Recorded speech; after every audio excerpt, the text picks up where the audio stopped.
सिंहस्थ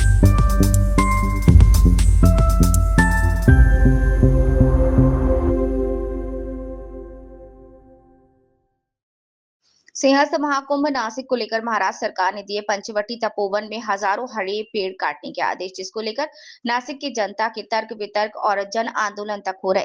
नासिक की जनता का कहना है कि नासिक में हरित सिंहस्थ कुंभ हो सकता है। इस मुद्दे को लेकर हमारे पूर्व सैनिक डॉक्टर शिवाजीराव ढोले ने वंदे भारत की रिपोर्ट विजय सोनवड़े से खास रिपोर्टर से बात की। विजय सोनवड़े से बातचीत हुई। इन्होंने कहा कि जनता और सरकार को मिलकर एक नया कदम उठाना चाहिए। एक पेड़ तैयार करने में लगभग 10 से 20 साल लग जाते हैं। पीपल, बरगद और नीम के पेड़ हमारे पर्यावरण में वायु प्रदूषण को कम करते हैं। कोरोना के समय पूरे विश्व में ऑक्सीजन की कमी हुई थी, तब नासिक तपोवन के यही पेड़ नासिक वासियों के जीवन की संजीवनी रहे। भारत सरकार, महाराष्ट्र सरकार और नासिक प्रशासन को जनता और साधु संतों दोनों के हितों को लेकर हरित सिंहस्थ कुंभ की एक मिसाल तैयार करनी चाहिए। हाँ, तो आपने बनाया मतलब वो लोग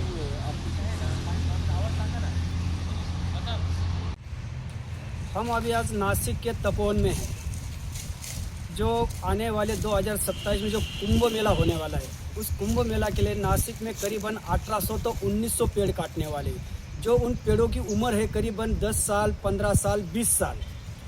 हर नासिककर इन पेड़ों को बचाने के लिए सड़क पर उतर आए हुए हैं।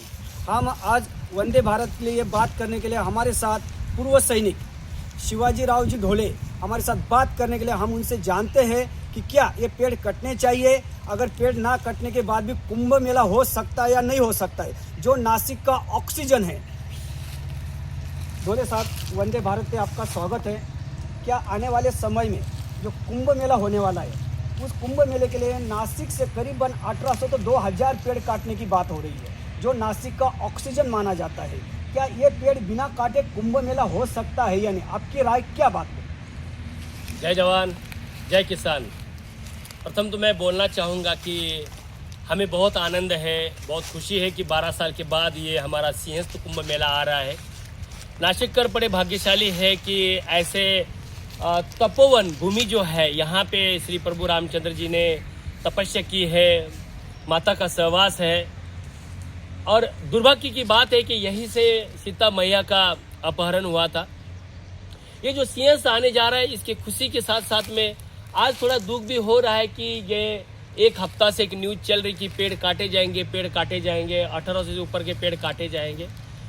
मैं प्रशासन को विनम्र करना चाहूँगा, रिक्वेस्ट करना चाहूँगा कि हम ये जो तपोवन है, वन बोला जाए तो एक जंगल है, और वन के अंदर ये हमारे नासिक का अस्तित्व है, नासिक विराजमान हुआ है। तो मैं ये चाहूँगा कि ये जो सिंहस्थ आ रहा है 2027 का, क्या हम ये जो पेड़ जो आप देख पा रहे हैं, इन पेड़ों को बचाते होते हुए हम क्या यहाँ पे ये जो रास्ते हैं, रास्ते बना पाएंगे? साधु संतों के लिए रहने के लिए जो हम जगह बनाएंगे, क्या हम इन पेड़ों को बचाते होते हुए हम यहाँ पे उनको जगह बना पाएंगे? मैं चाहता हूँ कि जो रास्ता है, उस रास्ते को आप जरूर बनाइए। उसको पेड़ को बचाते होते हुए आप रास्ता निकाल देते हो, और जो जगह है, उस जगह के अंदर हम संतों के रहने के लिए हम सुविधा कर देते हैं। तो ना तो ये पेड़ कटे जाएंगे और ना तो हमें दिक्कत पैदा होगी, क्योंकि नासिक का जो ड्यूटी है ये तपोवन है, और वन ही खत्म हो जाएगा तो क्या कुंभ मेले में कोई रहस्य नहीं रहेगा। क्योंकि जब हम ही दुखी है, नासिककर ही दुखी है तो वो तो कुंभ मेले का कोई महत्व है ही नहीं है। और जब साधु संतों के लिए रहने के लिए पेड़ काट के संतों को जगह बना जाता है, तो मानो कि हम अपने बच्चों को मार के हम त्यौहार मनाएंगे, तो इसमें कोई खुशी है ही नहीं है। तो हम चाहते हैं, नासिककर लोग पूरे चाहते हैं कि इस वन को बचाया जाए, पेड़ों को बचाया जाए और अपना कुंभ मेला, ग्रीन कुंभ मेला मनाया जाए। तो हम सरकार को रिक्वेस्ट कर रहे हैं, हम प्रशासन को रिक्वेस्ट कर रहे हैं कि ये जो छोटे छोटे पेड़ है जो आपको लगता है काटना चाहिए, वो जरूर काटिए। मगर जो पेड़ बड़ा है, जो 20 साल, 15 साल, 10 साल, 5 साल से ग्रो हो रहा है, तो उसको तो मेरे हिसाब से बचाना ही चाहिए। क्योंकि ये जो ऑक्सीजन है ये पेड़ से ही मिलेगा, क्योंकि आज टेम्परेचर बढ़ते जा रहे हैं, कार्बन डाइऑक्साइड बढ़ते जा रहे हैं, क्योंकि हमारे यहाँ पे MIDC लगी हुई है। तो MIDC से जो निकलने वाला कार्बन डाइऑक्साइड को फिनिश करना है, तो आप यकीन मानिए कि ये अपना पेड़ ही अपने को ऑक्सीजन देने वाला है। तो ये हमारा पेड़ बोला जाए तो हमारा बच्चा है, और इनको हम इसका संरक्षण करना चाहिए, इसको हमने बचाना चाहिए। तो प्रशासन को और मैं सरकार को रिक्वेस्ट करना चाहूँगा कि आप ऐसा कोई रास्ता निकालिए कि जो हम पेड़ों को बचाए, रास्ता भी अपना बन जाए और साधु संतों के लिए रहने के लिए सुविधा भी हो जाए। इस तरीके से हम ये सिंह से ये कुंभ मेला मनाएंगे तो बहुत आनंद का विषय है। हम भाग्यशाली समझेंगे कि इस साल का जो कुंभ मेला है वो ग्रीन कुंभ हम मनाएंगे। तो मैं सरकार को रिक्वेस्ट करूंगा। जय हिंद, जय महाराष्ट्र। जब प्रभु राम जी को 14 साल का वनवास हुआ था, तब प्रभु रामचंद्र जी गंगा गोदावरी के तट पर तपोवन में कुछ दिन के लिए रहे थे। आज हजारों साल की परंपरा है नासिक को तपोवन की। क्या उस तपोवन को मिटा के कुंभ का आयोजन किया जा रहा है? ये कहाँ तक उचित है?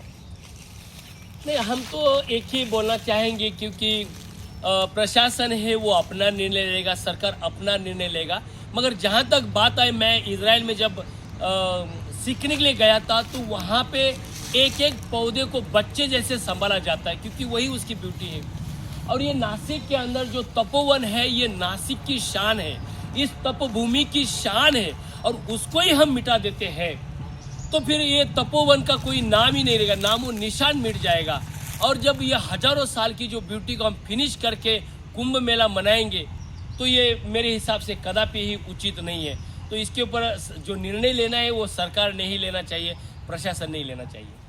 क्या आप सरकार को, वंदे भारत न्यूज के माध्यम से सरकार को क्या सजेशन देंगे कि तपोवन में पेड़ काटने चाहिए या नहीं काटने चाहिए?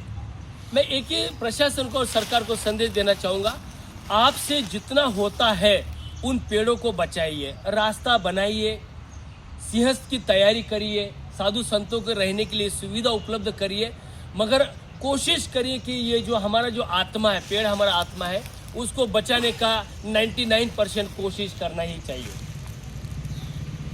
नासिक वंदे भारत के लिए विजय सोनवणे के लिए पंचवटी नासिक से थोरात सर के साथ विजय सोनवणे की रिपोर्ट।